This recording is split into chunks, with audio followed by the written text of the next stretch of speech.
এই কপালে একভাবে টিপ পরে থাকলে না, টিপের আঠাতে কপালটা একটু মানে কীরকম দাগ দাগ মতো হয়ে যায়। তাই আমি করি কি, 2 দিন 3 দিন অন্তরই সে কোথাও বেড়াতেই যাই বা বাড়িতেও টিপটা খুলে রেখে একটু ক্রিম নিয়ে সেই টিপের জায়গাটাতে ভালো করে লাগিয়ে দিই।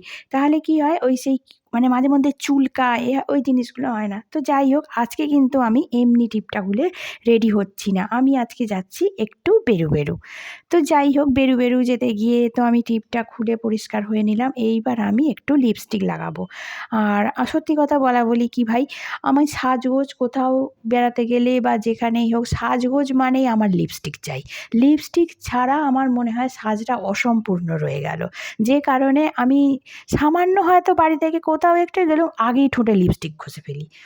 তো এই হচ্ছে আমার সাজগোজের গল্প। আমার সাজগোজে ক্রিম বলো, বলো, চুল বাঁধা অত আমার কিছু নেই। সে আমার, তোমরা কোথাও বেড়াতে যাওয়ার ভিডিওগুলো দেখলেই বুঝতে পারবে। কিন্তু এই লিপস্টিক জিনিসটার প্রতি আমার কিন্তু খুব লোভ।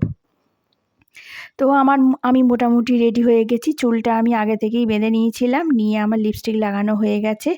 এইবার আমি একদম রেডি হয়ে বেরিয়ে পড়ব। তো কোথায় বেড়াতে যাচ্ছি সেটা কিন্তু আমি তোমাদেরকে একটা করে ভিডিওতে দেব। তো আজকের মতো তাহলে এইটুকুই। দেখো, আমি একদম সাজগোজ রেডি, চশমা পরে আমিও রেডি। টাটা।